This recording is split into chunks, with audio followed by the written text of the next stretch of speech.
Se eu brinquei com ele, você não conseguiria lidar comigo. Ele se inclinou e disse, quer apostar? Foi só uma provocação, mas ele levou cada palavra a sério. A chuva fina, aquela garoa persistente que era a alma de São Paulo, batia contra a imensa janela do escritório no 23º andar. Para Júlia, o som era um ruído branco, um pano de fundo para a sinfonia de cliques de mouse e conversas abafadas que preenchiam o espaço aberto da urbe arquitetura. Seus olhos, no entanto, não viam a cidade cinzenta lá fora, mas as linhas azuis e os polígonos coloridos que dançavam em sua tela de 4K. Era o projeto Veredas Novas, seu passaporte para se tornar sócia da firma antes dos 30. O bairro, um emaranhado de ruas de paralelepípedos e sobrados antigos espremidos entre arranha-céus, era, em sua tela, um modelo 3D limpo e otimizado. Ela arrastou um bloco de vidro e aço para o lugar de um prédio de fachada amarelada, observando com satisfação como o novo design se integrava à sua visão de modernidade e eficiência. Para ela, não eram casas, eram lotes, não eram vidas, eram dados demográficos. Como está o Veredas Novas, Júlia? A voz de Ricardo, seu chefe e diretor da firma, soou atrás dela, carregada de uma impaciência mal disfarçada. Ela girou na cadeira, o rosto sereno, contrastando com a tensão em seus ombros. Quase pronto, Ricardo. A fase de levantamento topográfico está concluída. Estou finalizando a proposta de realocação dos estabelecimentos comerciais. A maioria são negócios pequenos, de baixo impacto. A transição será suave. Suave e rápida, corrigiu ele, apontando para um ponto vermelho no mapa digital. A construtora quer começar a demolição no próximo trimestre. Não temos tempo para sentimentalismos. O que é aquele ponto? Júlia deu um zoom. Cantinho do Sabor, um bar. Parece ser um dos pontos de encontro mais antigos da região, segundo o levantamento social. Um bar, Ricardo bufou, a palavra soando como um palavrão. Notifique o proprietário. Ofereça o valor padrão de desapropriação. Se ele resistir, dobre a oferta. Se ainda assim resistir, nosso jurídico assume. Ele deu uma palmadinha no ombro dela, um gesto que pretendia ser encorajador, mas que pareceu apenas pesado. Este projeto é seu, Júlia. Não deixe um boteco de esquina atrapalhar seu futuro. Ele se afastou, deixando um rastro de café caro e pressão. Júlia voltou-se para a tela.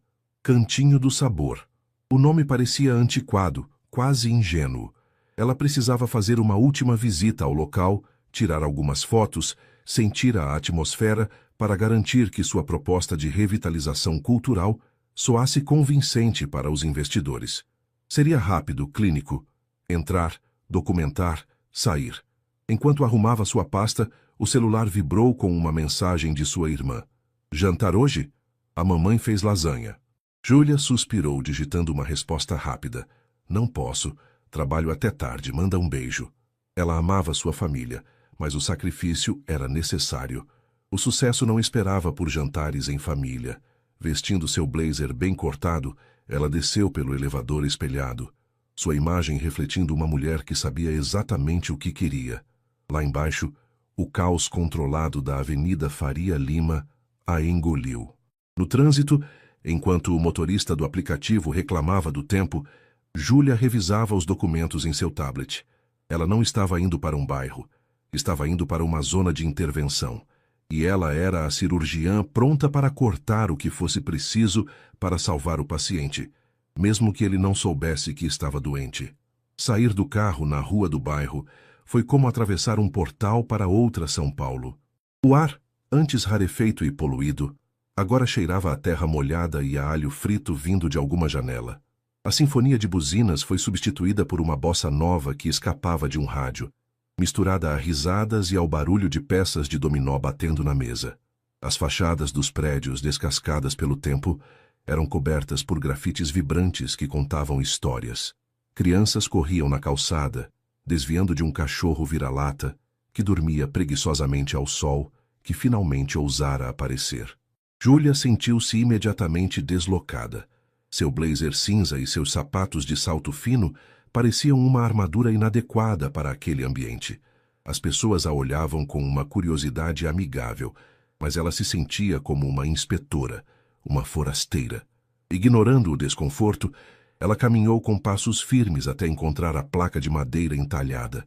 Cantinho do Sabor. O lugar era exatamente como ela imaginara, e ao mesmo tempo, completamente diferente.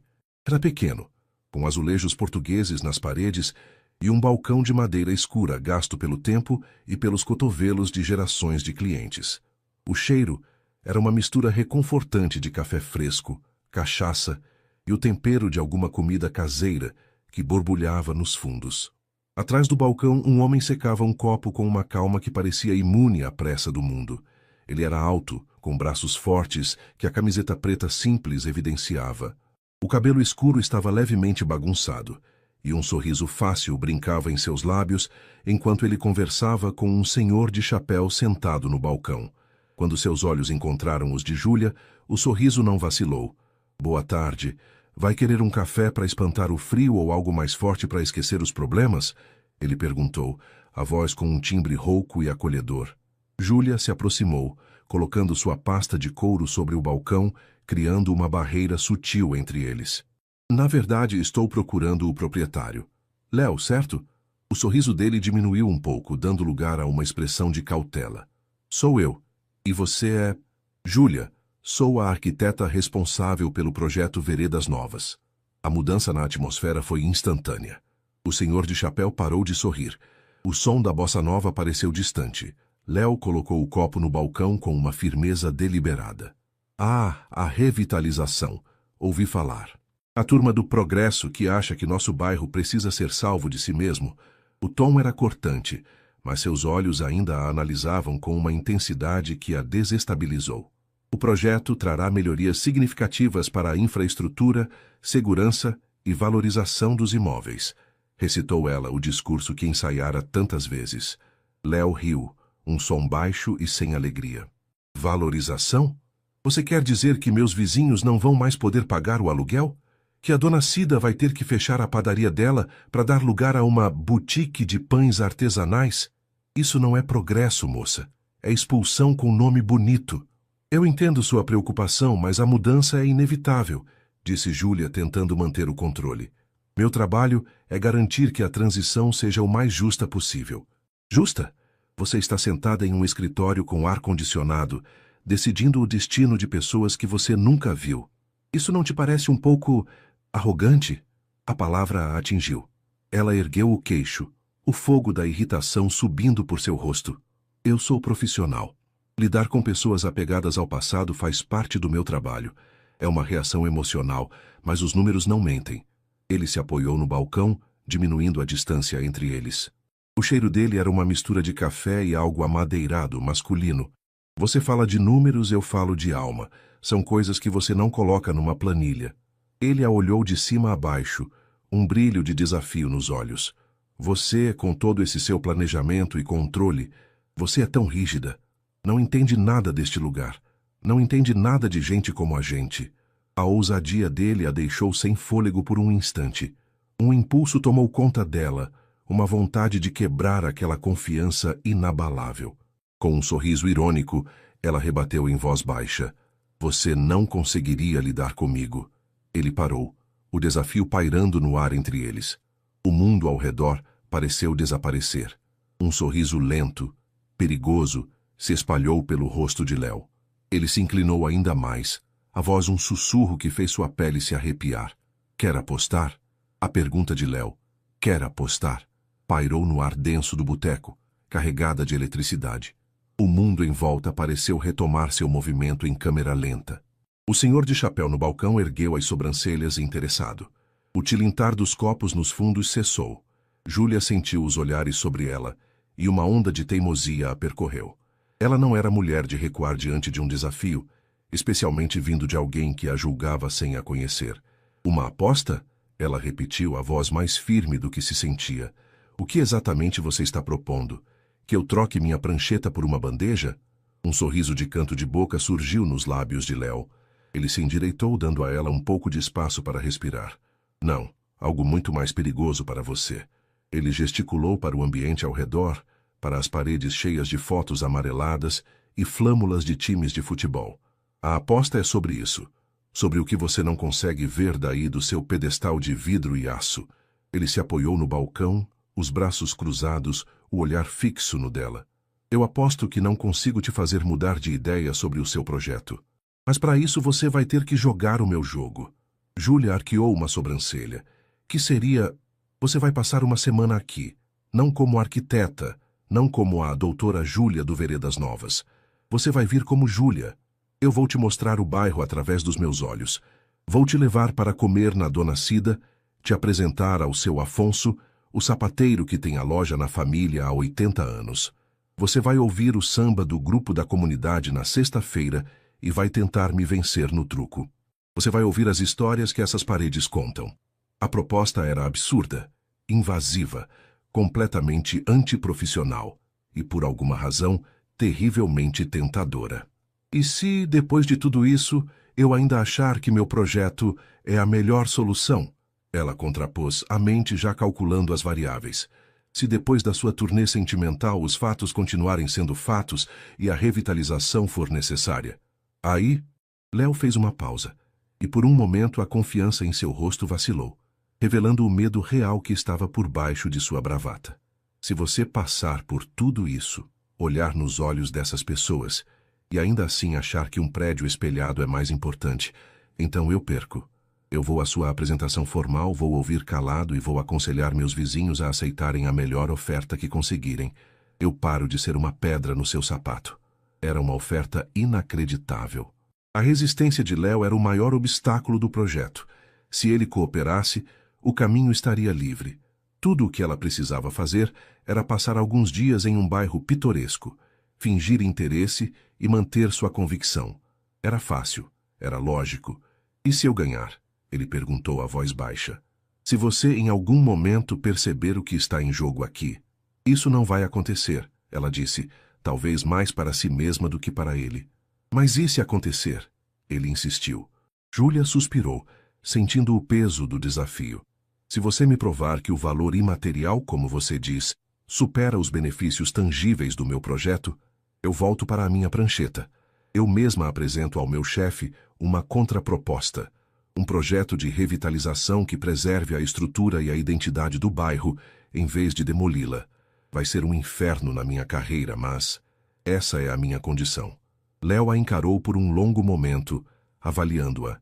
Ele parecia surpreso com a concessão dela. Talvez ele esperasse que ela fosse apenas uma máquina corporativa. Finalmente, ele estendeu a mão por cima do balcão. Sua mão era grande, quente, e com calos que denunciavam uma vida de trabalho manual, tão diferente das mãos macias dos homens em seu círculo profissional. Temos uma aposta, arquiteta. Júlia apertou a mão dele. O contato foi firme, um choque elétrico que subiu por seu braço. Temos uma aposta, dono do bar. Ao soltar a mão dele, ela se sentiu como se tivesse acabado de assinar o contrato mais arriscado e irracional de sua vida. Amanhã às 8 da manhã, esteja aqui. E por favor, Léo disse, olhando para os sapatos de salto de Júlia com um ar divertido, venha com um calçado que não tenha medo de paralelepípedos. No dia seguinte, Júlia se olhou no espelho com uma sensação de estranheza. Trocou o terninho por uma calça jeans escura, uma blusa de malha simples e um par de sapatilhas que ela raramente usava. Parecia outra pessoa, parecia vulnerável. Ao chegar ao bairro, o sol da manhã filtrava por entre os prédios, dando às ruas uma cor dourada. O ar cheirava a café e pão fresco. Léo já a esperava na porta do bar, segurando 2 copos de papel. Ele usava a mesma camiseta preta de ontem, e o sorriso em seu rosto era genuíno. Café? Ele ofereceu, entregando um dos copos. Achei que você ia precisar. Obrigada, ela murmurou, o calor do copo aquecendo suas mãos. Qual é a primeira parada no seu grande tour cultural? Primeiro, a gente calibra o estômago. Vem. Ele não a levou para dentro do seu bar, mas começou a caminhar pela calçada, cumprimentando cada pessoa que passava com um aceno de cabeça ou um bom dia. As pessoas sorriam de volta, perguntavam por sua mãe, comentavam sobre o jogo de futebol da noite anterior. Havia uma intimidade, uma teia invisível de conexões que Júlia, em seu condomínio asséptico e impessoal, nunca tinha experimentado. Eles pararam em frente a uma padaria de esquina, com uma fachada de azulejos azuis e brancos e o nome Delícias da Cida, pintado à mão em letras alegres. O cheiro que vinha de dentro era celestial. É aqui, disse Léo, abrindo a porta e segurando-a para ela passar. Onde tudo começa e termina no bairro. O interior era pequeno e movimentado. Uma senhora de cabelos brancos presos num coque e um avental impecavelmente branco comandava o balcão com a eficiência de um general e o sorriso de uma avó. Léo, meu filho, pensei que não vinha hoje, ela disse, a voz cheia de carinho. Seus olhos então pousaram em Júlia, e o sorriso se tornou mais contido, curioso. E quem é a moça bonita? Cida, essa é a Júlia. Júlia, essa é a dona Cida, a melhor padeira de São Paulo e a guardiã de todos os nossos segredos. Júlia estendeu a mão sentindo-se formal demais. É um prazer, senhora. Dona Cida ignorou a mão estendida e a puxou para um abraço rápido e surpreendentemente forte que cheirava a farinha e canela. Prazer é meu, querida. Sentem-se. Vão querer o de sempre, Léo. Pão na chapa caprichado?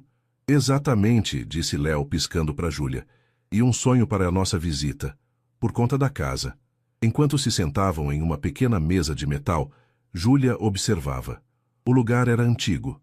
Ela notou uma pequena infiltração no teto e o piso de ladrilho gasto. Sua mente de arquiteta imediatamente começou a listar as reformas necessárias, os custos, o potencial de modernização. Está vendo? Léo perguntou, como se lesse seus pensamentos. Você está olhando para as rachaduras. Eu estou vendo o lugar onde o avô do Marquinhos comemorou quando o Corinthians foi campeão em 77. Estou vendo a mesa onde a Sofia e o Pedro tiveram o primeiro encontro. Estou vendo a Cida dando pão fiado para minha mãe quando as coisas apertaram. Dona Cida chegou com os pratos. O pão na chapa era perfeito, dourado e crocante. Júlia deu uma mordida e o sabor simples e reconfortante a surpreendeu. Era diferente de tudo que ela comia em suas cafeterias gourmet. Tinha gosto de... verdade. O Léo me disse que você é do projeto novo, disse Dona Cida, limpando uma mesa próxima, o tom casual, mas os olhos atentos. Eles querem tirar a gente daqui, não é? Júlia engoliu em seco. O objetivo é melhorar o bairro, Dona Cida, trazer mais segurança, mais movimento. Melhorar, ela riu, um som suave. Meu filho, eu estou aqui há 45 anos. Vi crianças nascerem e velhos partirem. Ajudei a organizar a festa junina todo ano. Meu pão alimentou 3 gerações. Me diga, que tipo de melhora um prédio de vidro pode trazer que seja melhor do que isso? A pergunta simples a desarmou completamente.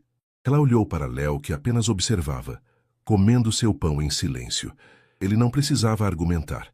Dona Cida, com seu avental e sua sabedoria de vida, estava fazendo isso por ele.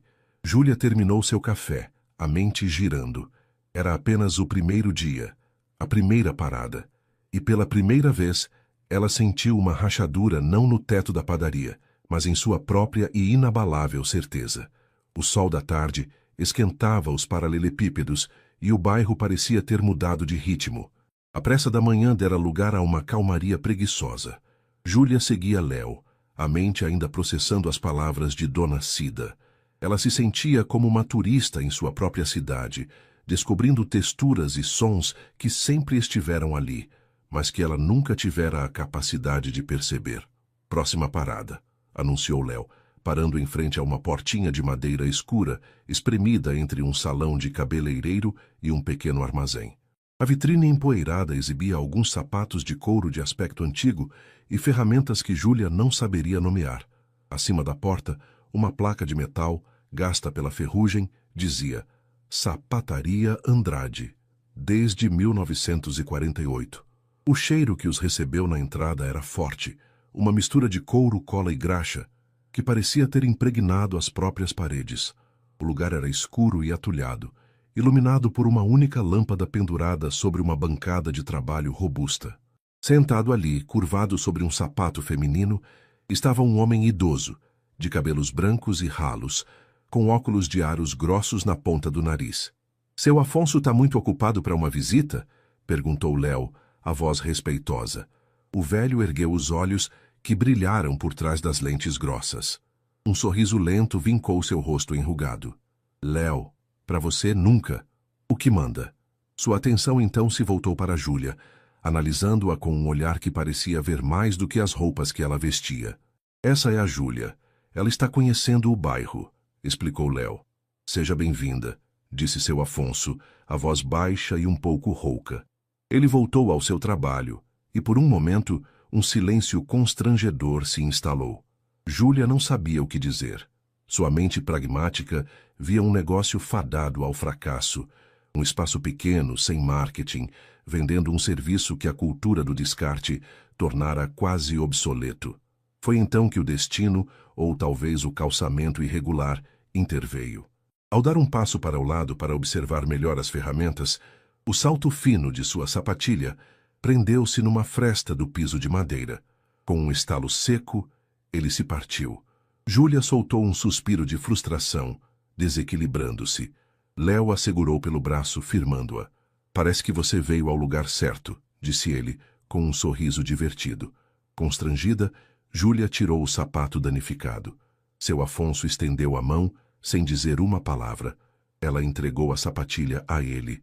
Ele a virou e revirou, as pontas dos dedos ásperos examinando o material sintético e o salto de plástico oco. Porcaria, ele murmurou, mais para si mesmo do que para eles. Fazem bonito para durar pouco. Querem que a gente jogue fora e compre outro. Ele olhou para Júlia por cima dos óculos. Não é culpa sua, moça. O mundo ficou assim. Sem pedir permissão, ele levou o sapato para a bancada. Com uma agilidade que desmentia sua idade, ele manuseou um alicate, uma lixa e um pequeno martelo. Suas mãos manchadas e deformadas pela artrite moviam-se com uma precisão hipnótica. Eram mãos que contavam uma história de décadas de trabalho, de dedicação a um ofício. Meu avô abriu esta loja, disse Léo em voz baixa, para que apenas Júlia ouvisse. Ele era português. Ensinou tudo ao meu pai que me ensinou, quer dizer, ensinou ao Afonso, que trabalhava com ele. O pai do Afonso era cliente do meu avô. Quando meu pai morreu, o Afonso se recusou a deixar a loja fechar. Ele diz que tem uma dívida com a história. Júlia observava fascinada. Sua proposta para aquele lote era a demolição.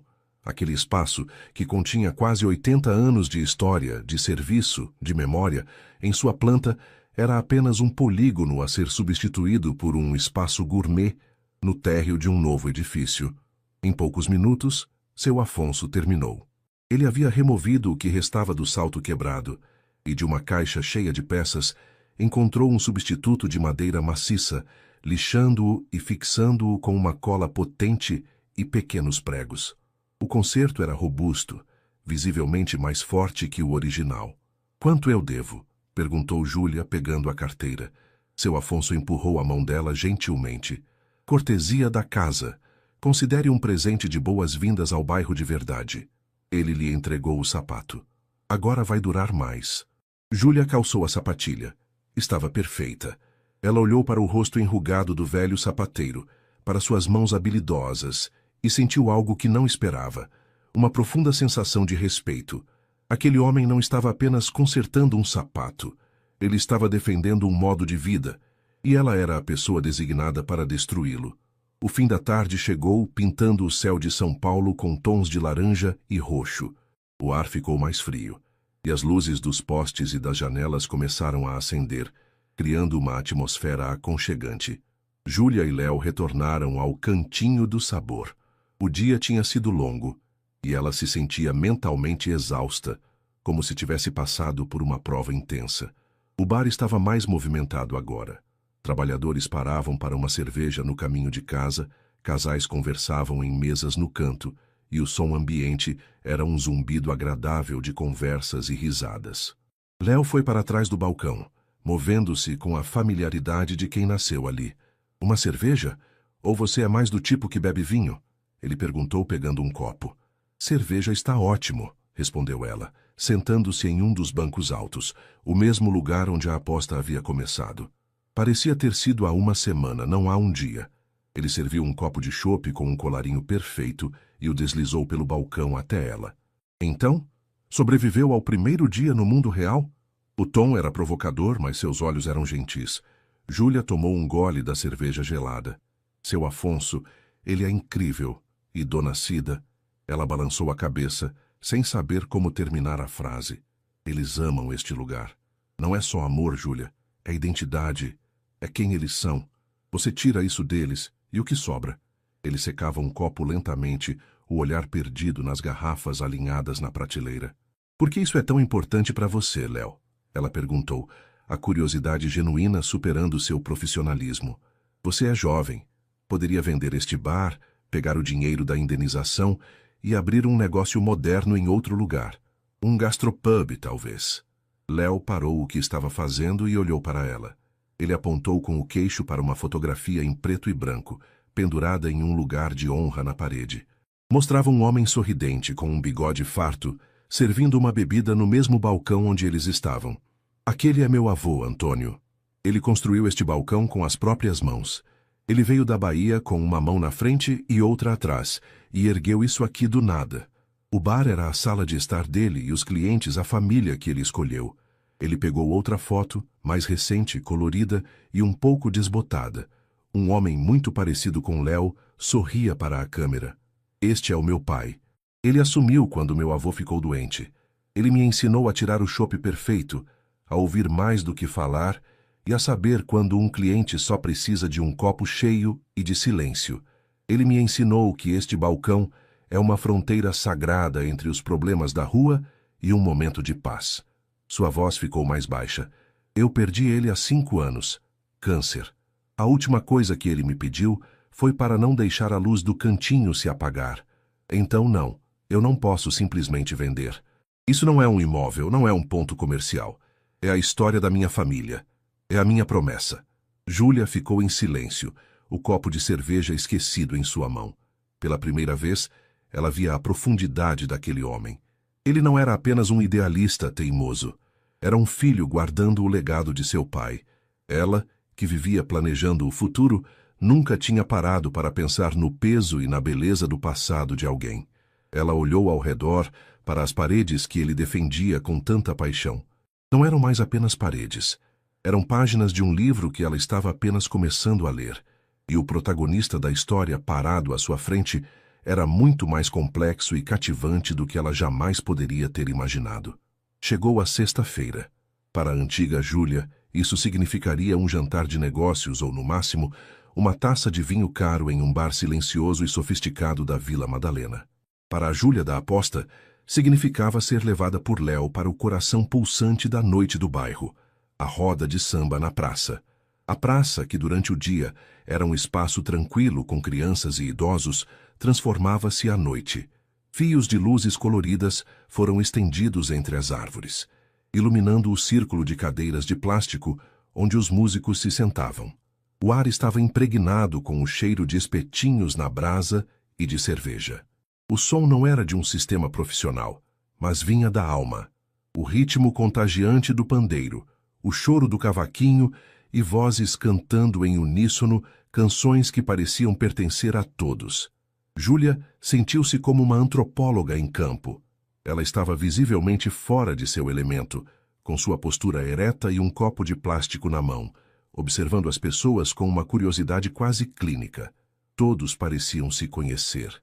Abraçavam-se, riam alto, dançavam com uma liberdade que ela invejava e temia. Léo, por outro lado, era parte daquela paisagem. Ele se movia com a naturalidade de um peixe na água, cumprimentando amigos, servindo uma rodada de cerveja para os músicos, cantando o refrão de uma canção com os olhos fechados. Por um momento, ele a deixou sozinha, e ela se sentiu exposta, uma estranha. Então ele voltou, trazendo 2 espetinhos de carne. Alimento para a alma, disse ele, oferecendo um a ela. Você está muito quieta. O que a arquiteta está pensando? Calculando a metragem quadrada necessária para um palco ideal? Júlia deu um pequeno sorriso. Estou pensando que a acústica é péssima, a iluminação é inadequada e a organização espacial é caótica. Exato, disse Léo com um brilho nos olhos. É por isso que é perfeita. Não tem roteiro. Acontece. É de verdade. A música mudou para um samba mais rápido e animado. Um casal de idosos se levantou e começou a dançar com uma elegância e alegria que comoveram Júlia. Crianças corriam entre os adultos. A energia era contagiante. Vem, disse Léo de repente, colocando seu copo e o prato de papel em uma mesa. Ele estendeu a mão para ela. O quê? Não, de jeito nenhum. Ela recuou, o pânico subindo por sua garganta. Eu não sei dançar samba. Eu vou parecer um robô quebrado. Ninguém aqui se importa se você parece um robô. Ele insistiu, o sorriso se alargando. Só precisa sentir o ritmo. É a aposta, lembra? Experiência completa. Relutantemente, ela deixou que ele a puxasse para a clareira onde as pessoas dançavam. Ele a posicionou na sua frente, uma mão segurando a dela e a outra pousando suavemente na parte inferior de suas costas. O contato enviou um choque térmico através de sua blusa. Ela sentiu o calor da palma da mão dele, firme e protetora. Relaxe os ombros. Ele sussurrou perto de seu ouvido. A voz dele uma vibração contra o barulho da música. Sinta a batida no chão.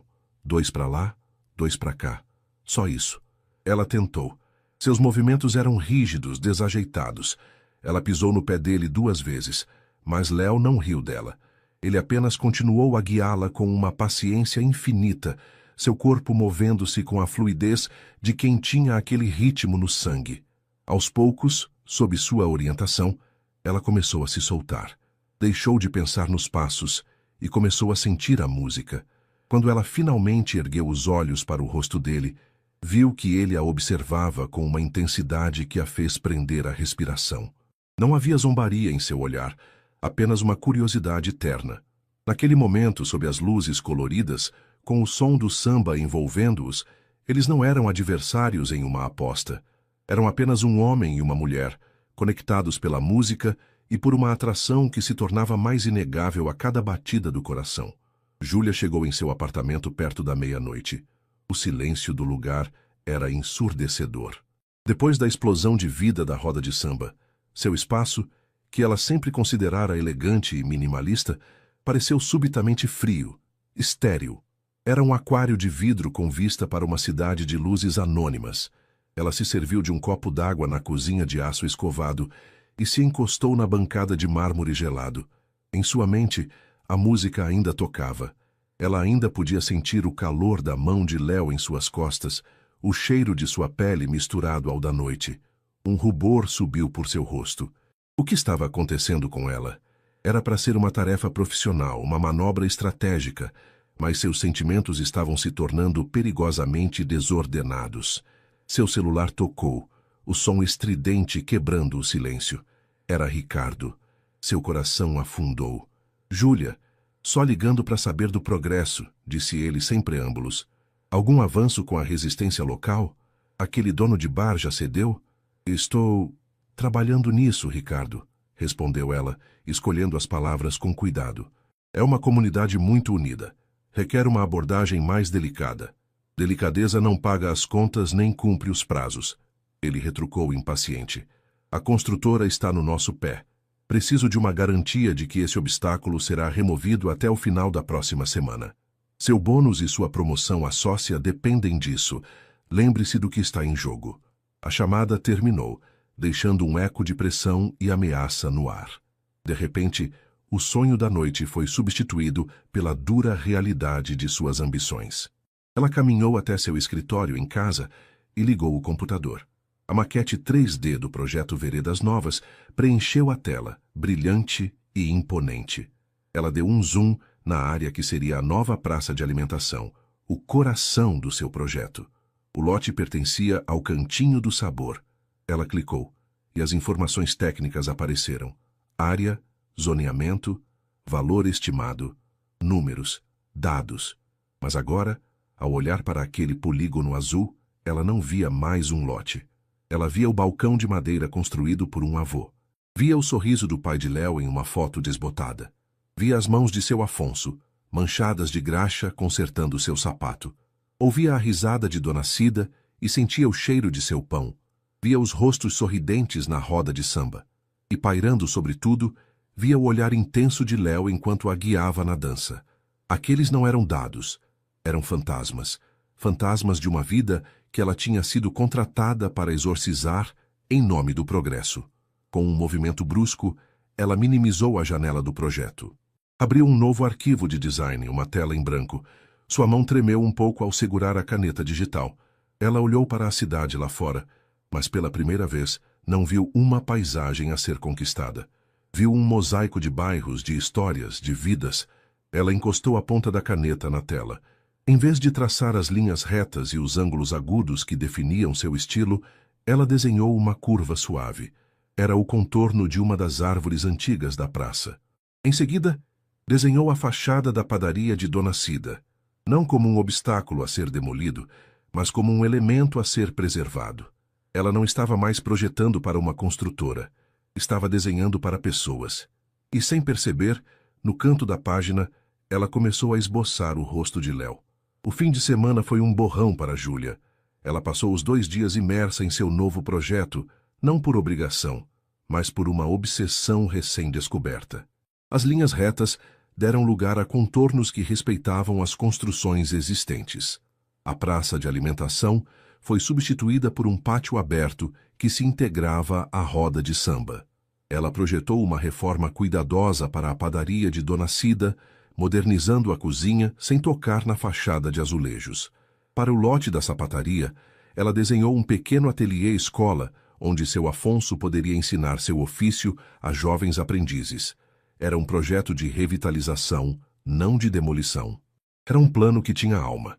Na segunda-feira de manhã ela não foi para o escritório, foi para o bairro. O ar estava fresco e a rotina matinal seguia seu curso familiar. Encontrou Léo abrindo as portas do bar.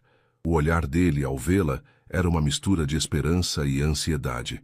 A semana acabou, ele disse, a voz mais séria do que o habitual. Então, qual é o veredito, arquiteta? Júlia respirou fundo, o coração batendo forte. Você venceu, Léo. As palavras pairaram entre eles. Um alívio profundo inundou o rosto de Léo, seguido por algo mais suave, mais questionador. Venci, ele repetiu, como se precisasse ouvir de novo. Você venceu, ela confirmou, a voz embargada. Você me mostrou tudo. Eu estava errada. Eu estava cega. Meu projeto era arrogante e destrutivo. O que vocês têm aqui é raro e precisa ser protegido. Ele deu um passo em direção a ela, diminuindo a distância no balcão que antes os separava. Júlia, eu prometi. Ela o interrompeu abrindo sua pasta sobre a madeira gasta. E eu cumpro minhas promessas. Ela espalhou as folhas de seu novo projeto. Eu vou apresentar isso hoje. Uma contraproposta. É a coisa certa a fazer. Mesmo que isso custe meu emprego. Léo olhou para os desenhos, os olhos percorrendo as linhas que honravam seu mundo. Ele viu a padaria, a praça, o ateliê. Quando ergueu o olhar para ela, seus olhos estavam marejados. Ele não disse nada. Apenas contornou o balcão, parou na frente dela e, com uma delicadeza que contrastava com sua aparência forte, segurou o rosto dela entre as mãos. Ele a beijou. Não foi um beijo de vitória, mas de gratidão, de entendimento. Foi suave, terno e carregado de todas as conversas não ditas daquela semana. Júlia se entregou ao momento, o cheiro de café e dele a envolvendo. Pela primeira vez em anos, ela não estava pensando no próximo passo, na próxima meta. Estava apenas ali, sentindo. Horas depois, na sala de reuniões do 23º andar, a atmosfera era gélida.